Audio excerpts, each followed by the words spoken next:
This is Mainstream Metaphysics with your host, Nick Newmont.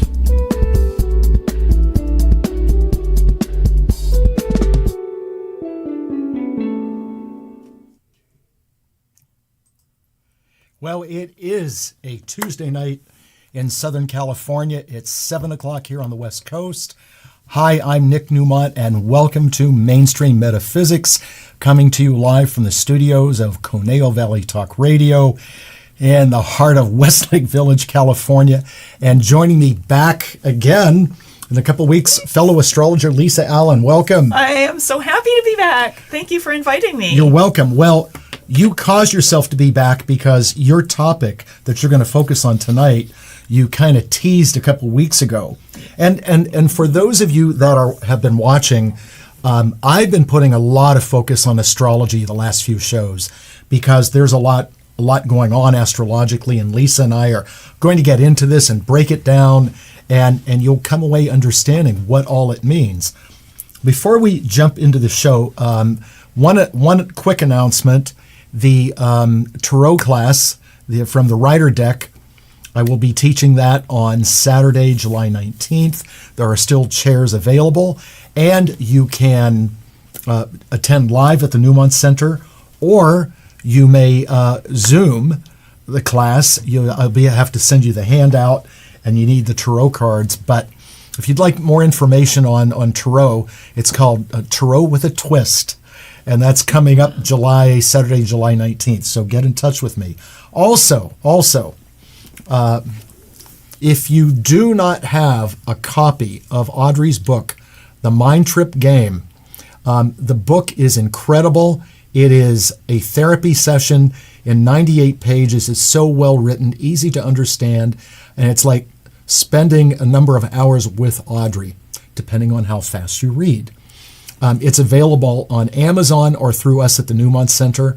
It is a marvelous book, all kinds of drawings and Audrey's work, her fear into power exercises, everything that she talks about in a session, doing timeline work. Love the illustrations, everything, subconscious destructive thinking. Look at that. This looks like it would be a good book to get in a paperback because the size of it is exactly like a workbook. Like it's not just something that you just casually read.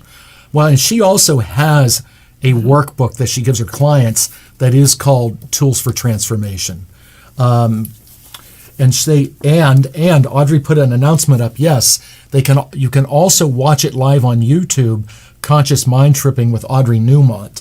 And fantastic. I'm going to find that playlist. And Audrey did a number of short videos. She read the book, and put it on short videos, a little bit at a time.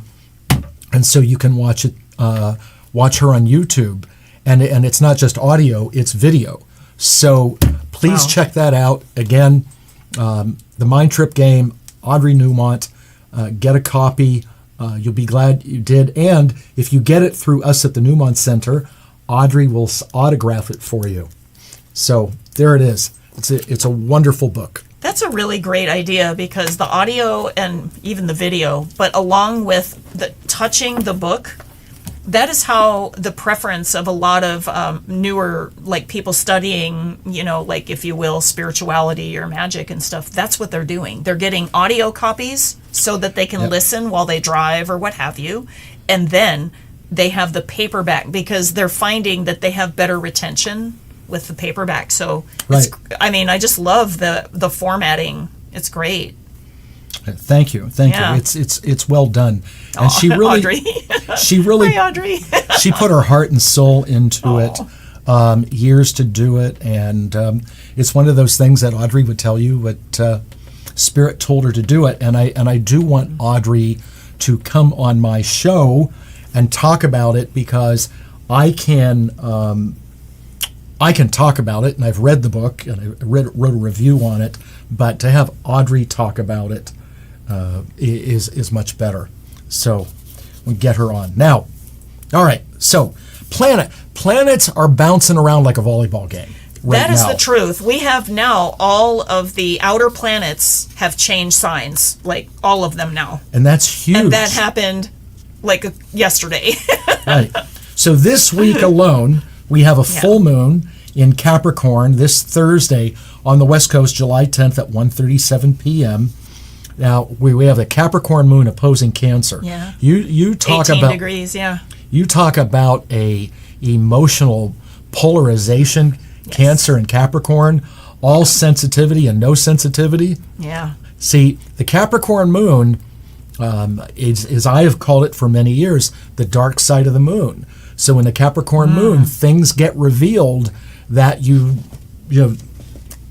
don't always get revealed. Right. Well, and your audience probably already knows about new moons, like the new moon that was happening in January, and how it culminates during the full moon 6 months later. So we're doing a culmination of like the new moon when it was in Capricorn. Exactly. July 4th, Neptune turned retrograde. Yep. Okay. July the 7th, yesterday, this is a big part of tonight's show, Uranus moved into Gemini.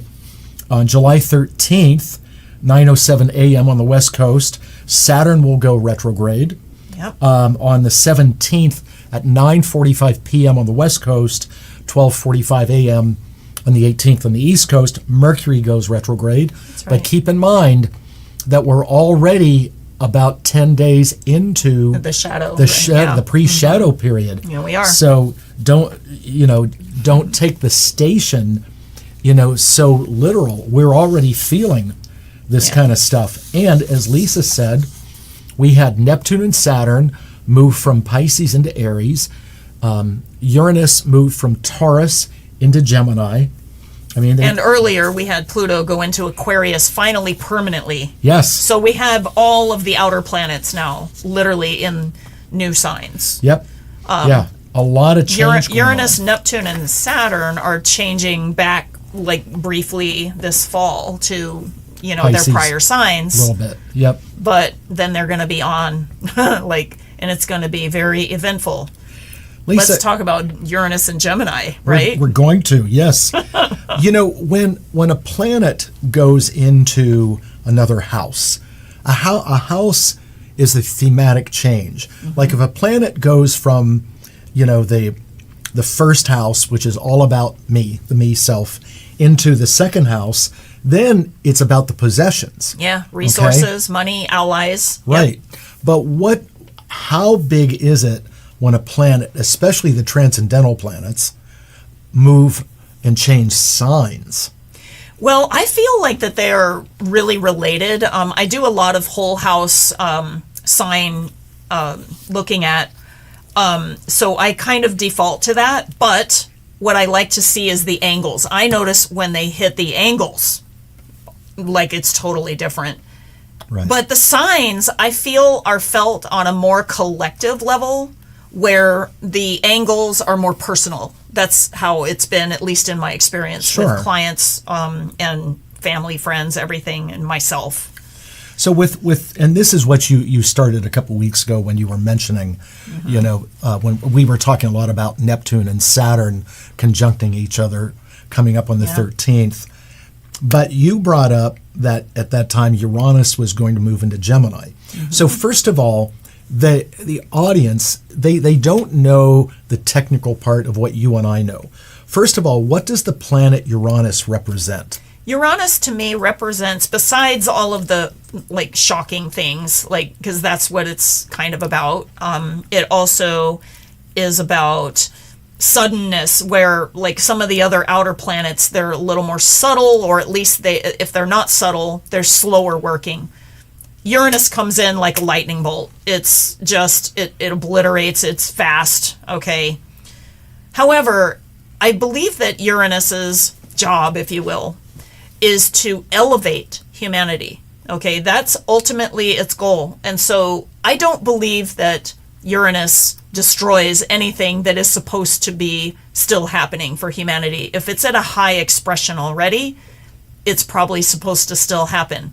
But humans are creatures of habit. We like habit a lot. Even people that are unpredictable have habits that are totally predictable by an astrologer. Like you can just see like that they try to be unpredictable.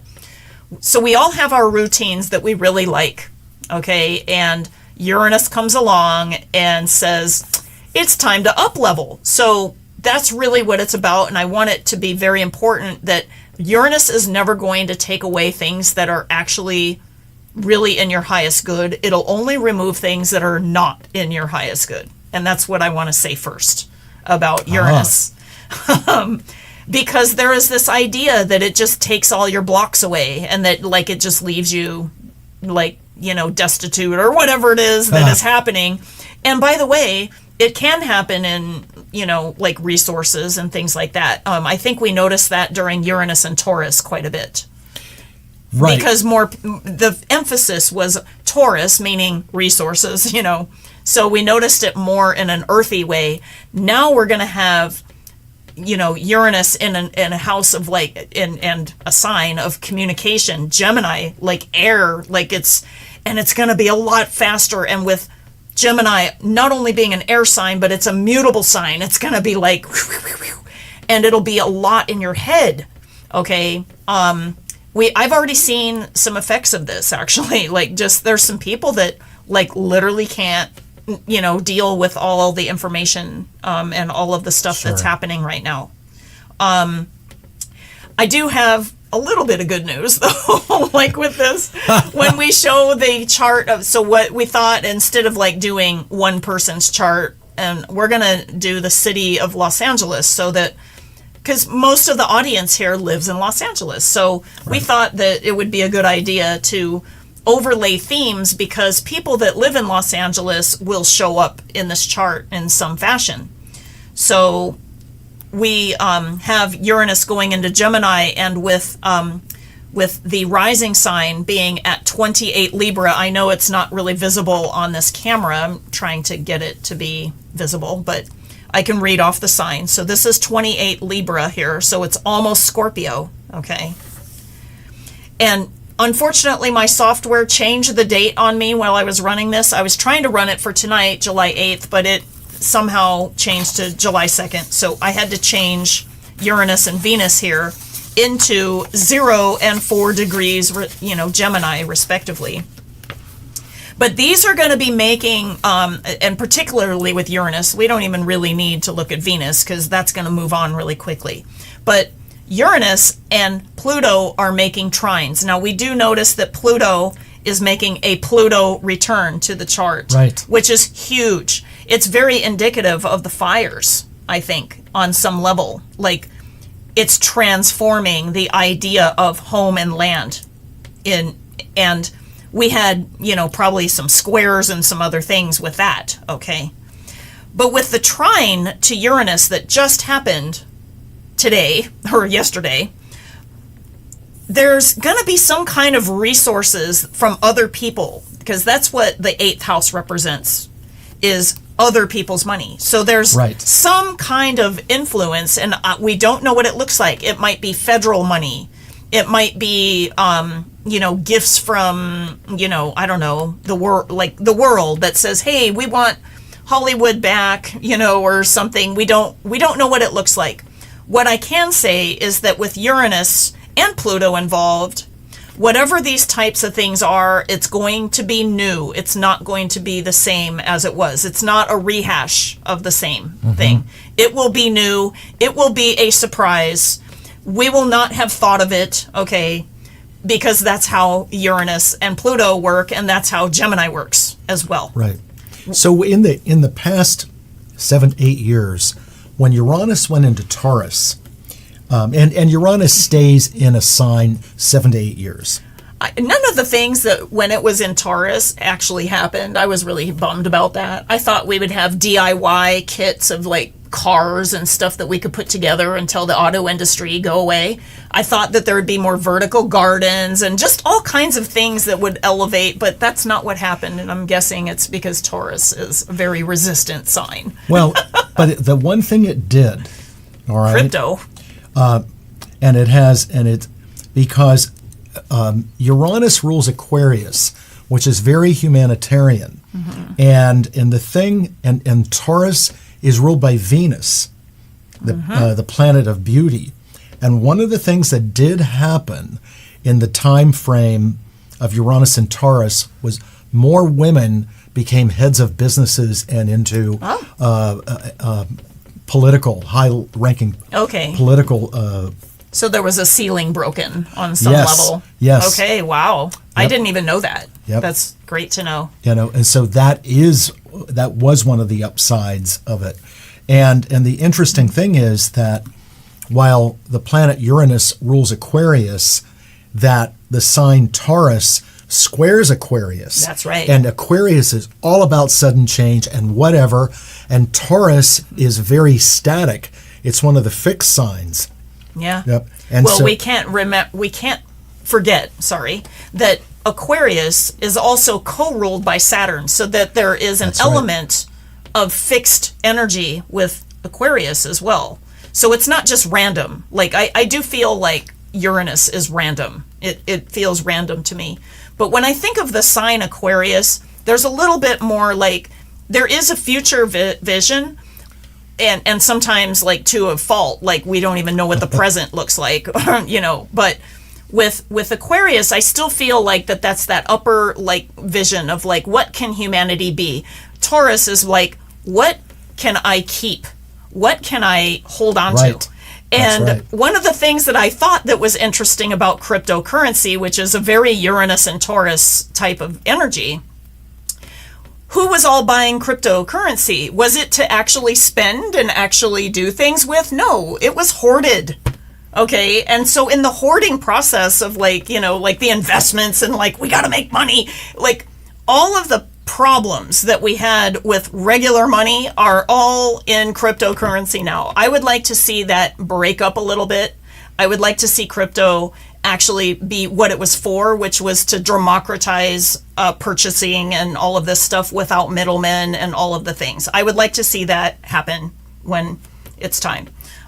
We'll see if that actually happens. None of my Uranus and Taurus ideas came out, but so what?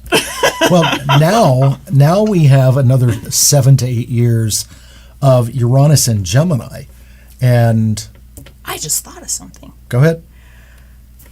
Unique home, like something maybe unique home might be the result of this, like money. Like it might be like, so this is an example because I was thinking of Uranus. I'm thinking of like ideas and Gemini and changeability.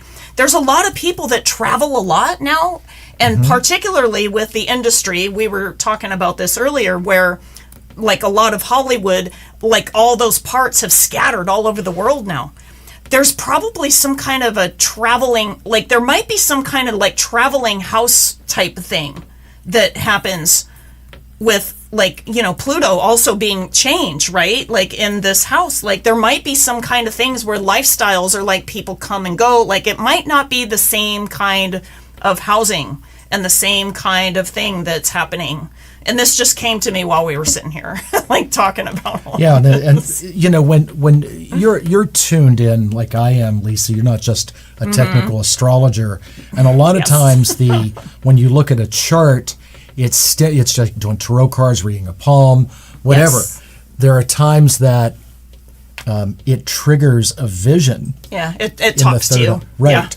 It's not just technically, on the chart.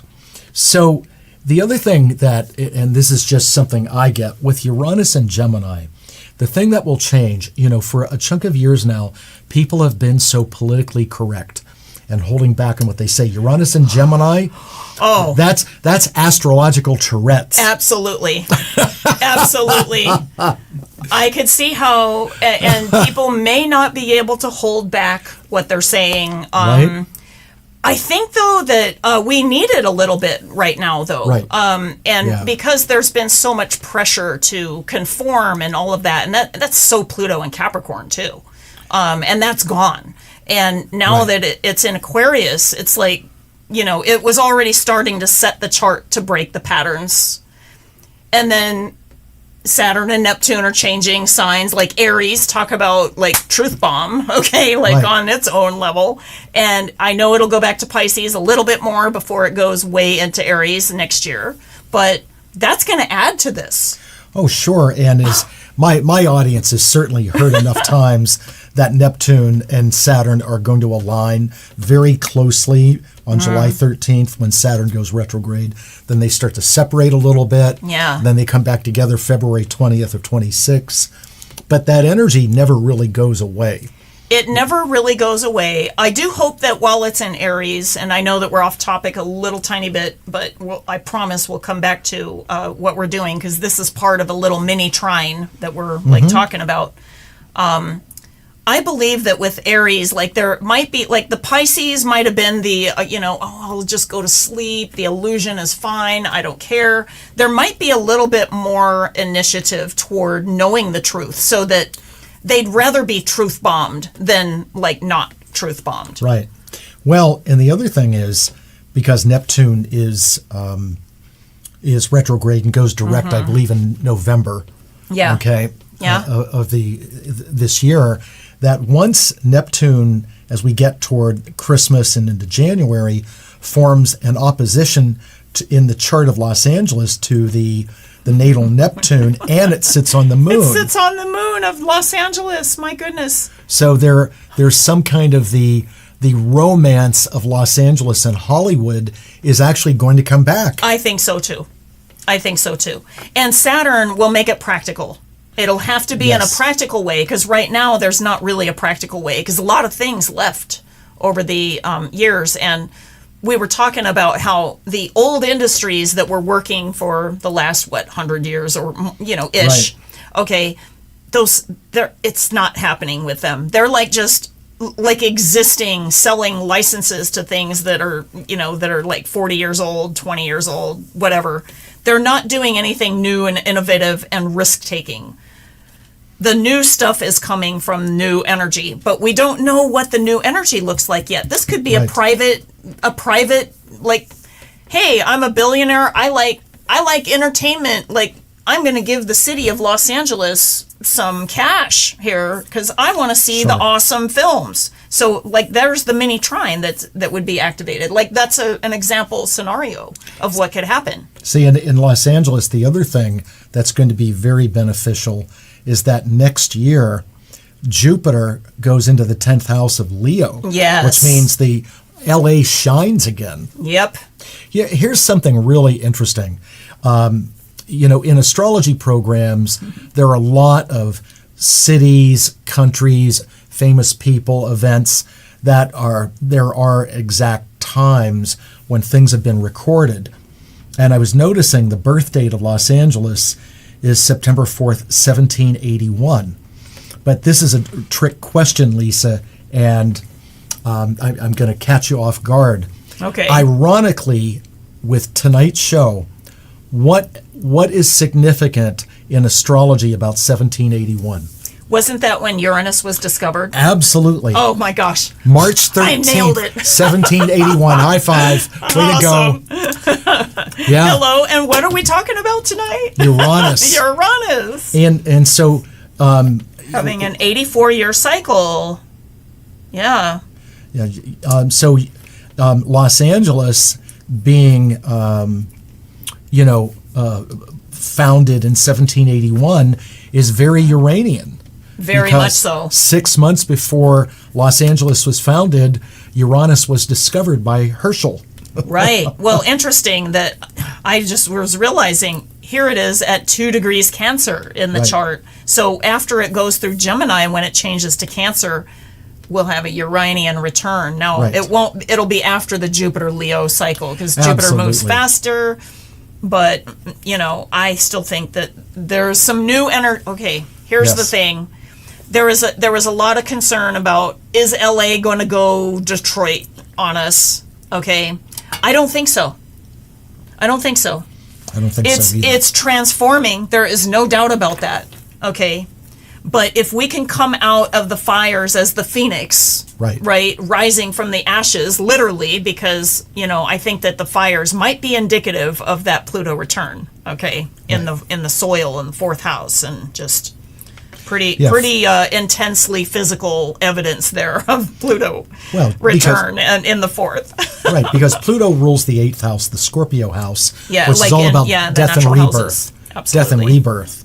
So Yeah. this is significant if you're a resident of Los Angeles, because this is a tearing down and rebuilding, Yeah. literally and figuratively. Oh, absolutely. Jeez. Absolutely.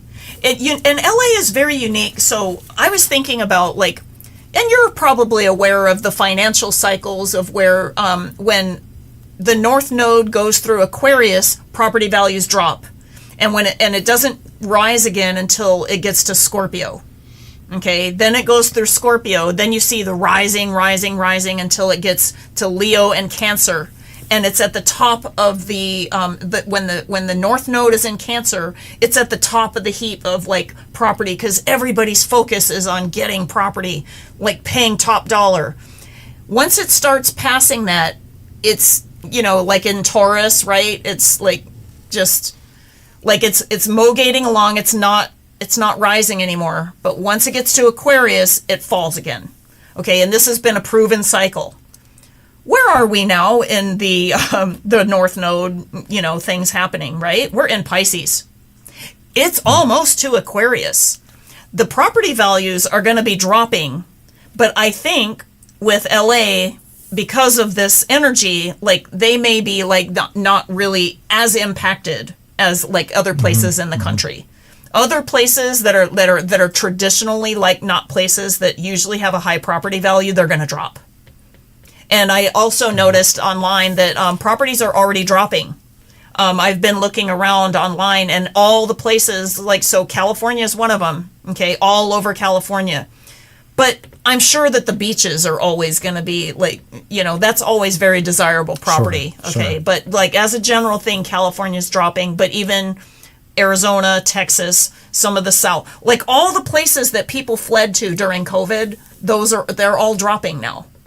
And some of the places in the Midwest and like Northeast are like staying their value. So it's really strange to watch, because it's not even to Aquarius yet. So what do you think when it gets to Aquarius? Like it's gonna be crazy, For anybody that can wants see to that buy a coming. house, they might want to save their money right now and wait till the property drops. Okay, like when it goes, and that, because it's like what, a year or two, right? At this Right, point, like right. it might be 3, and there may be other astrological things that have to come together along with that North Node in Aquarius before the things happen. And every city is going to have its own individual energy, but I do want to say that LA, I think, has a unique energy because of Pluto, and there's other things going on in LA that makes it unique. And I think it's a very unique place anyway. Right, especially the year that it was born. Oh yeah, Uranus, when it was, Uranus discovered at the same time. It is unique. yeah, It's also, in the chart and you can see it on my page and Lisa's, Neptune and Venus are aligned with each other, and when Neptune is on top of Venus, there's a tendency to fall in love, but not see who or what you're falling in love with. And so we all know that Neptune creates illusion and creates a facade, but it's in the area of the 12th house, which is the Neptune Pisces house. So you have no idea what you're really getting involved with. yeah. You know what? Too, the progress moon right now in Los Angeles is at 11 degrees Pisces. Yes, I have it right Yeah. there. Yep. So we are activating that part of the chart again. So when the progress moon, because it moves a degree a month, it'll be in Aries too, and it'll be like actually making some connections with the Neptune, Yeah, in 19, like and across the North Node too. 18 months roughly, a year and a half, the progressed moon in Los Angeles' chart will go into Aries. Yep. Definitely. So for people on a personal level with Uranus and Gemini, and of course everybody's chart is different, wherever Gemini, Right. is, Oh, we can do a turning the chart. So here's the Gemini part, right? Like, so we can just do Gemini being the first house, right? And then do the wheel this way. So we could just look at it like this. So when Uranus it'll be in Gemini. So it's here right now. So we'll hold it this way. So the trine would come from the 9th house for people that are Gemini Sun or Gemini rising. That's what I'm talking about. So they're going to have a change in their appearance, probably. They're going to do something different. They may shock us all, outwardly, like to be where we see it. Like for, it's been maybe secret while it's been in Uranus and Taurus in the 12th house, right? For them, okay. But like for people that are like, say, a Leo rising, okay, this would be the Uranus would be in the 11th house. And then Pluto would be in the 7th house. So that might mean friends as partners, things like that, like for, whatever they're doing. So Leo rising people might want to look at that. And just another example, like let's look at Scorpio rising, because why not? Okay, look. We got Jupiter over here in Scorpio, and so Scorpios probably do pretty well in Los Angeles because of the Jupiter influence here. So if you're a Scorpio rising and you want to know what the Gemini energy is doing, that would be the 8th house, okay? So other people's money, other people's resources. How Scorpio is that? Okay, right. Literally, okay, and making like an energetic energy with, let's see, so Scorpio would be, this would be the 4th house, so 4th and 8th house. We were just talking about that, like even in the LA chart, and probably because even though it's Libra, it's really late Libra on the rising. Right. One thing that people got to watch, and I'm thinking about people, okay, that the 8th house in astrology is death, rebirth, sex, the occult. The occult practices, rituals, surgery, public conveyances, trains, planes, buses, things like that. So with Uranus in Gemini, in the 8th house of Los Angeles, for the love of God, please be careful driving the car. Right. Because that's Uranus is erratic. Yeah. There really isn't a good or bad to Uranus. Mm-hmm. It's always undulating energies. It's unpredictable. Yeah. Especially watch the times when it's making hard aspects to Mars, and that includes the conjunction. Because Mars would be the ruler, a classical ruler of Scorpio, and Mars also resonates with action and all of those things. So if it's together, I mean, you and I talked about Mars, Uranus making accidents. But for people that may be Scorpio rising, because of the energy being in the 8th house, that could be money going out to something because of accidents and things like that. So that's a good idea for people to be careful. The other one that would be like Aries rising would be that, but like it would be making a better aspect because Gemini and Aries are sextile to each other, so that it might not be as nutty. Oh, okay. So that would be in the 3rd house. So you would be doing, more about like your familiar environment, like brothers, sisters, neighbors, those types of things. So for those of you watching that aren't as familiar with angles, here's a quick lesson. So a conjunction is when two planets are basically on top of each other. Yep. A sextile is a 60-degree angle, which is favorable. Things flow. A square, a 90-degree angle, is a very hard angle. Two planets are blocking each other. Then, Lisa said trine. A trine is a 120-degree angle, and that's where things flow the most. And then, of course, we have the opposition, the 100-degree angle, which create focus, but they also create stress. Yeah. Then another angle that comes up a lot. And magnetism too, because it's a polarity. It is. So it's a little different because the square doesn't have that going for it. The square is just hard. Right. It's tension. Like there's no solution sometimes with a square, where with opposition, sometimes you can find a point in the middle where there's balance, and that point is always different, like for every situation. Like for instance, in the chart of Los Angeles, and this is the other angle that I was going to talk about, the planet Jupiter is just now coming off of a 150-degree angle to the 4th house Pluto, the natal Pluto. Well, Jupiter and Pluto can create power struggles, all right? Mm-hmm. But an inconjunct 150-degree angle is a weird angle, and the way I explain it to my clients is it's like a chess match. So you make a move and go, oh, I got that, and then they make a move, now you're in check. And then it's like, oh, okay. Right. And you make a move, I like that, they make a move, now you're in check. And until that passes, it creates this dance that you have to go through. It's constant adjustment. That is Right. correct. And it's kind of like, Yeah. is it as bad as a square? No. But is it fun and flowing like a trine? It's harder, Or I no? think, because with a square, you know what's going on. You can see it.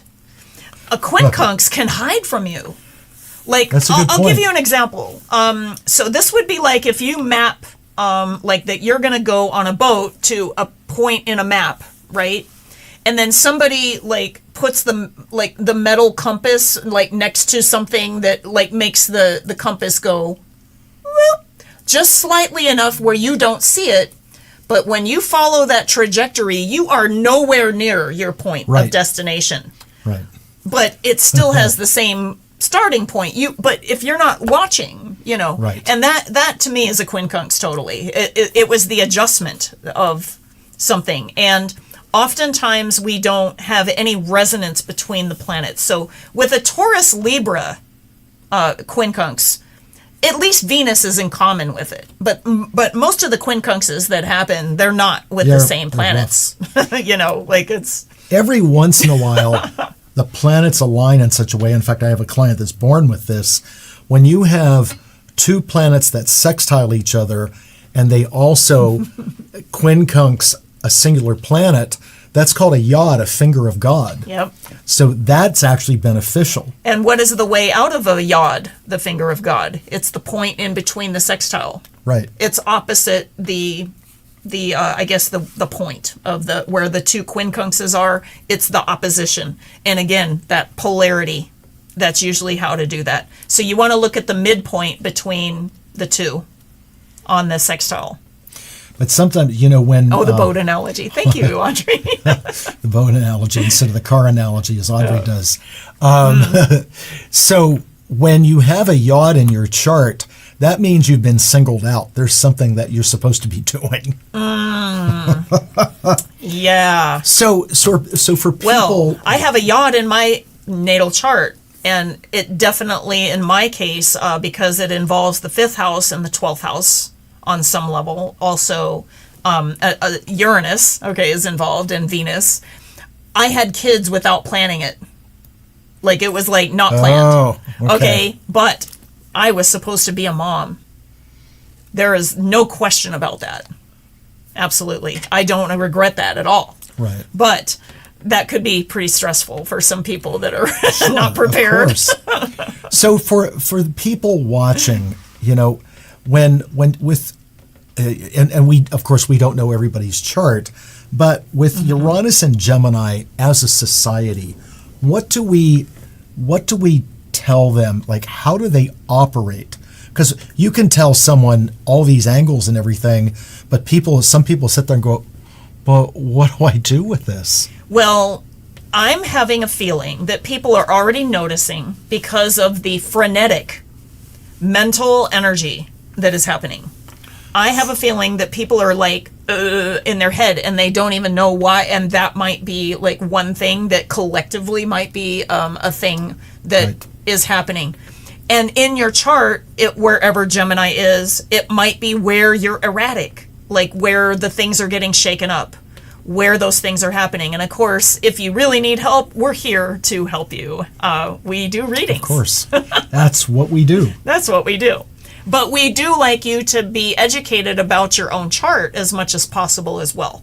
And so if you know that some things are happening, it says Gemini rising, I felt things changing 6/7/67. Looking at something. That's really weird because that happens to be Dave Navarro's birthday. That's really bizarre. Like, how did you feel that all those years ago? Or maybe they're like, I don't know, maybe they mistyped or something. That's really interesting. Anyway, Who wrote that? I don't know. Whoever, Anne, but I can't read it from here because it's too blurry. Oh, she said she's a Gemini listening. So she was, that's her birthday. Yes. So she was born on Dave Navarro's birthday? Seriously? He has it he has it tattooed on his hand, so that's how I know. So you might want to look it up. Right. Well, So we have, so if you're a Gemini sun, okay, you're also going to be feeling this because it's going to be like in your body, and you know, your body is partly nerves, right? All of those things. If you feel like just, you know, erratic right now, or any time like during the next 7 years, you might want to look at Uranus being in your sign and having therapies, I guess, or backup methods to cope with those things. And yes, Geminis are going to be like even more like, for, you know, like in the frantic area than they usually are. Well, and Gemini rules the third house of astrology, which is how you think. It's lower level education. Now, let's say this. There's a lot of talk that has gone on, and if Audrey's watching, she's going to start typing any second. There's a lot of criticism about, you know, grade school into high school, because third house is all the way up to high school. Oh, yeah. College and beyond is ninth beyond house. is ninth house. So these are going to be changes in the education system. Absolutely. Okay? We need them, though. We need them because our education system has been irrelevant for quite a while. Well, we definitely need an upgrade. Because they don't teach critical thinking. Yeah, well, there's one thing that they do. But they're not even teaching skills that are needed in our new world. I mean, they're literally, I mean, even the companies, like, even the corporations are like, you know, like, they don't know what we need them to know. No, because they don't teach critical thinking. Everything that's is part of it. Memorization. Yes, that's part of it. So this will be a big change in that. See what Audrey wrote? Yeah, don't get me started. See? Yes. Don't get me started. And as a coach, a high school coach, I'm firsthand. I thought school was irrelevant when I was there. Okay, and that was in the 80s, like 70s, 80s. I thought it was already irrelevant. I mean, I really thought that it was like, so what are we doing here? This is like we're being babysat, right? Well, and that's very evident in one of the early scenes of Ferris Bueller's Day Off. Yes. Because he's voodoo economics, and it's Ben Stein that plays the role. Oh, yeah, yeah. Like, yeah. You know? So it's like... Yeah, well, Fast Times at Ridgemont High, that was another one, like a Mr. screw Hand. around, because there was nothing really there that was of substance for them to learn. It was really difficult, and it was really much like, I felt like even before those movies happened, that it was kind of a babysitting situation. The other thing, third house, is short distance travel. Yep. So there'll be something that has to do with the kind of trips people take, different kinds of, there could be different kinds of, especially in Los Angeles, 8th house, public conveyances, some different kinds of means of travel. I mean, we already know there are those driverless cars that exist, so there'll be more, you know, inventions like that. Yeah. So Uranus in Gemini is going to be innovation in Gemini things. Yeah. Gemini, though, isn't like Virgo, where it's going to be getting it right. It's going to be experimenting with lots of different, like, well, let's try this. Well, let's try this. So, like, Virgo will be, like, a lot more, you know, like, what's the right way, like, before we do it. But Gemini is going to probably end up trying everything, like, and seeing what happens. It's experimental. Yes. And remember, when we joke about Gemini as, in relationships, fickle. Okay. Look, I'm a Libra, and this is what I've always said, that with Libra, you'd never take them to Baskin Robbins because you can't ask them if they want chocolate or vanilla. But if you say, do you want chocolate or vanilla to a Gemini, they'll say yes. What do you mean? They mean like, scoop of both. Are you kidding? Yes, exactly. I'm a Gemini rising, by the way. So... I want both. Right. That's exactly. And I'll figure out a way to get it. So 2 scoops on 1 cone. Yeah. Right? Or whatever it is. You know? Like if it might be a drag on one side and a drag on the other side, and that'd be fine too. I wouldn't care. So there's a lot of things that will be affected by Gemini third house things by Uranus spending the next 7 to 8 years in that sign, and it will definitely have a big effect on communication. Well, it'll probably have a big effect on communication devices. There will probably be new inventions that come out that make the current smartphones obsolete. Look archaic. Yeah. Right. Like, oh, wow, that's so museum or whatever. Right. Because remember, you know, 25 years Oh ago, my the way cell phones were and all that Yeah. kind of stuff. Now, Yeah. these phones that we carry in the next 4 to 7 years will be obsolete. Yeah, sure. I could see that. Our computers might be obsolete too. Right. Right. And I know that AI is like a lot of that. And I think AI is very, very new. I don't, I think for me, I'm staying away from it and I'm watching it. Like, I don't think it's evil or anything like that. But I have definitely seen where I don't see the advantages yet. I see the disadvantages. But I know the advantages are there. But it has to like mature with it. It has to be used in the It has to be right used in the way. right way. And Yeah, I know that absolutely. there's a lot of talk about using AI as your therapist, your AI as your doctor, your AI as your astrologer. And believe it or not, that's happened too. AI can't even get the darn chart right. Okay. Like, I've literally looked at people when they did their own astrology and I'm like, your data's wrong. Like, why is this even going to be, So it's not sophisticated enough to do that. Okay. For whatever reason, I don't know why. Okay. Like, maybe it's not their priority. Maybe other things are their priority. I don't know. But I don't think that AI is going to substitute for a human to human intimate connection. I just don't feel like it'll ever substitute for that. No, I know when it comes to that part where you're talking about astrologers and programs, but Yeah. humans are psychic. That's right. And AI is not psychic. And it is not psychic. It's a great pattern recognition device. Right. It does do that, and I think that I know some people that with therapy, like they had the pattern recognized, and AI like recognized the pattern, and when they got the pattern, they went, oh, and they had an enlightenment. But that it's different than the emotional support and the flow of energy between two humans. It's just different. Yeah, way different. It's way different. So it's not a substitute is where I'm going. It's Right. it might be Right. a good adjunct though if it's done correctly. And we're waiting for that time.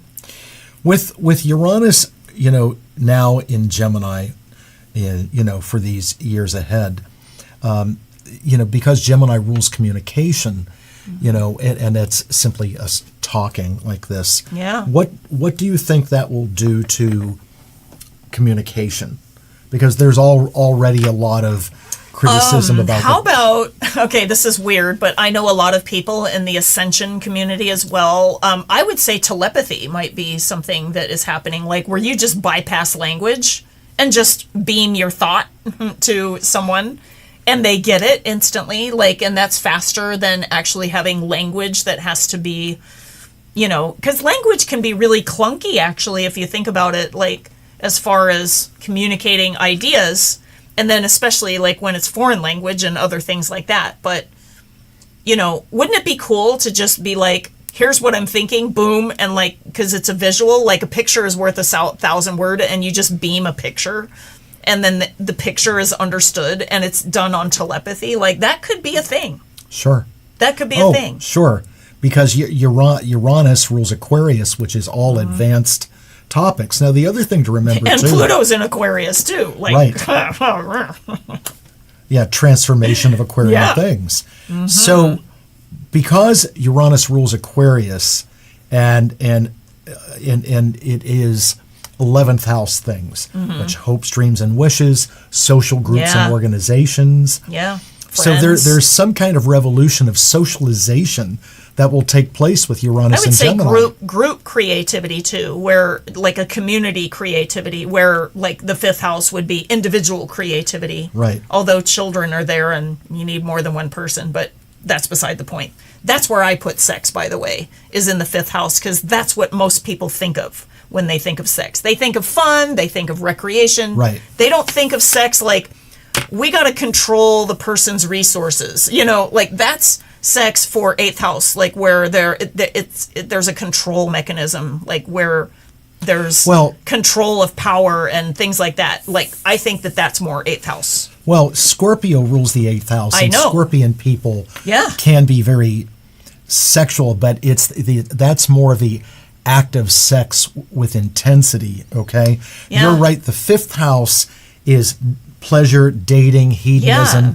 sexuality. The 5th house is more romantic. The 8th house is just like, let's get it on. Right. Oh, and but also for the power and the control. Like Sure. the whole purpose of it is different in the 8th house than Exactly. just having fun. Most people, when they're talking about sex, they're talking about fun. They're not talking about like securing a legacy or something. At Yes. least in my clientele. Okay. Right. Maybe your Exactly. clients are different. Well, I don't know. See, the 8th house is also where how sex is money is earned in behavior like that. And one time, Oh, yeah. one time I would say that too. Yes. One time, one of my clients gave me the chart. He didn't even give me the woman's name. He just gave me a code, and I put it in, and I was looking at Okay. the chart, and I looked at it, and I said, "How do you know her?" And he said, "Well, she's a massage therapist." I said, Are you "What?" sure? No, here's what I said. I said, "Well, she may be a massage therapist, but she's also an exotic dancer." And he went, "How do you know that?" Oh, yeah. I'm sure it showed up. And Yeah. and it had to do with where Uranus was, along with the 11th house. and the 8th house probably. Was. Like and how it Yeah. like, aspected the 8th house and Yeah. So yeah. so I would it's- definitely say like the if you will the entertaining arts that are sexually oriented would be 8th house. I would definitely say that. Oh, that prostitution, the Yeah. pornography Yeah, like industry. that whole industry. Yes. That would not be 5th house. That's 8th Not at house. all. Absolutely, Not at because all. it's power and control and Exactly. money. Right. Like that's what's going on.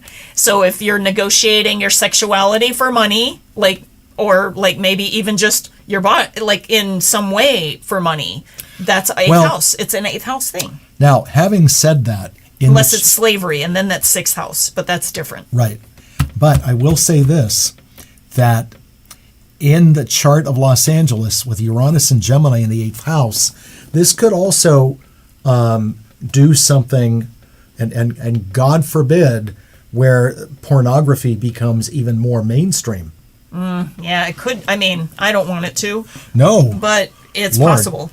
right. That's very So we have possible. to keep our eyes on that kind of thing. Yeah. Now that's only the chart of Los Angeles, but Yeah. this is the heart of the entertainment It industry. is. Well, and that might be one of the avenues that they're going to try to explore in order to reclaim an industry that was here that has left, right? And they may try to be looking at some of the negative sides of, or I say negative because I'm not really in favor of exploiting anybody's power for any reason. Right. Okay, so those are the kinds of industries that tend to exploit other people, and I'm not in favor of that. Oh, okay? not at all. Not at all. The other thing about yeah. Gemini 3rd house is when it comes to people in your life, it's siblings, it's aunts and uncles, and it's neighbors. Well, and twin things, like twin two, like double, like you see double things or, like things like that. So this could have to do with how your neighborhood is, yeah. and how, look, they're already talking a lot about what they Well. call those 15-minute cities. Oh, And- yeah. And people have to be very careful with that. They do. Very careful. It sounds Yeah. attractive that something is And within 8th house proximity. has like ulterior motive, like that could be like a thing where it's like, here's money for this, but like they're really getting something else out of it. Yeah. Yeah, I can the see 8th that. house is Hades. Oh yeah, the river it Styx. definitely is. Yeah, so you have to be careful It with that definitely kind of is. stuff. So many things sound attractive at first, and if we've been into smartphones. But remember something, folks. The theme of the movie WALL-E, the Pixar movie WALL-E, and what happened to society. Yeah. Everybody got big and fat and immobilized. Yeah. So because we allowed ourselves to rely on. I hope that Uranus and Gemini will not have that kind of effect. Like, I mean, I hope that like it has enough energy that it wants to move and all of that, because like I think of Gemini with nerves and Uranus being like activated, and so hopefully people want to exercise in order to get some of that extra energy out. Okay. And now here's we have a couple minutes left. Here's Sure. the upside of Uranus and Gemini. Yeah. Because Uranus is Aquarius. Aquarius brings revelations. okay? And that bolt of lightning, it's very insightful. So we'll probably see a whole new level of spiritual growth with Uranus and Gemini, and that as this show is called Mainstream Metaphysics, you'll see a lot more media that caters to the metaphysical, ritualistic, spiritual craft. That's really cool because, I mean, I think that there's already been an uptick of interest in, you know, the Gaia channel. And 2018, I've really noticed a huge level of interest in not just astrology, but like also everything, like, if you will, extra physical, metaphysical, okay, witchcraft, like everything, like just all of the things, like everybody is interested now. And I remember that there was a time that you couldn't even say anything about any of those things. You know, you couldn't talk about one of these aliens, you couldn't talk about like anything, right? And I mean, and everybody has their thing that they're into. So whether it's shamanism or whether it's, you know, like magic, or whether it's, you know, like ascension, or, you know, star seeds, and like everything, right? Like just the whole thing. There's a lot more openness to that now. So you're saying that it's going to continue to grow and open, and I think I agree with that, and I feel like that the way to do that is going to be through connection. Uranus, Pluto. Uranus like the fast, but Pluto like being the trine in Aquarius, because it's in the sign that Uranus rule, like in modern astrology. It's going deep.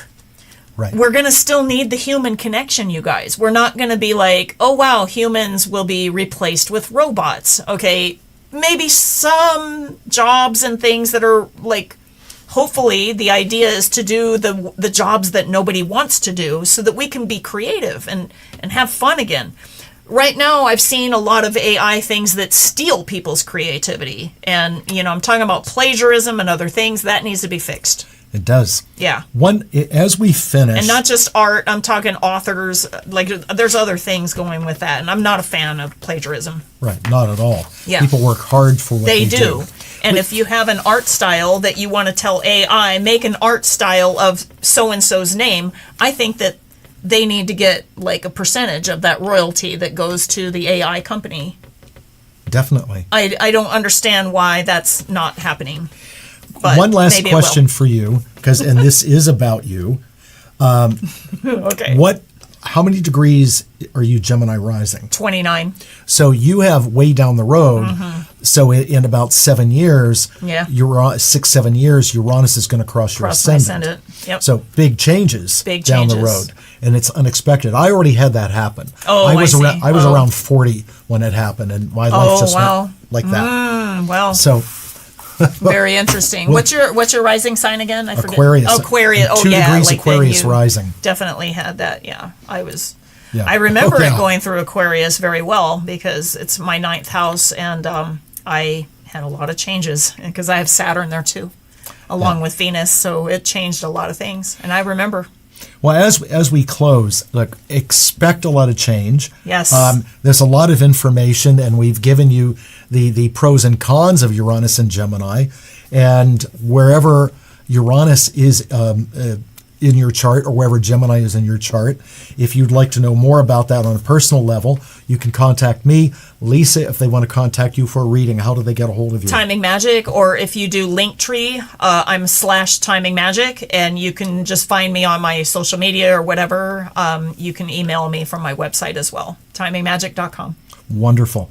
Thank you for coming on again. Yay! Really appreciate it. This stuff is so fascinating. It truly is. And I'm a little excited for Uranus and Gemini. I haven't felt like that there was enough change happening while it was in Taurus, because, and I'm guessing Taurus being so resistant.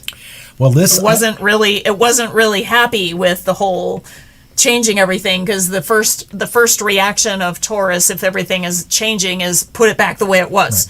Right. And that's not what Uranus is about. Well, so Gemini is not going to do that. I can guarantee you, as we close, that with Uranus and Gemini, it will not be boring. It will not be boring. Buckle in, hands and feet inside the ride at all times. Yay. Lisa, thanks so much for coming on again. Yay. And we will have you back Because I'm always- sure when it'll happen again, and how very Uranus and Gemini. Okay. Right. For those of you watching, again, if you have questions, contact me through Facebook or at mnewmont@gmail.com. As always, thank you so much for watching. I will see you. I'll be back here next week. And as always, everyone, and by the way, thank you to Ed Hunt for manning everything back there. Good job, Ed. Thank you to those of you who have been watching. And as always, take care of yourselves. Take care of each other. I will see you next week. Good night, everyone. Good night. Good job.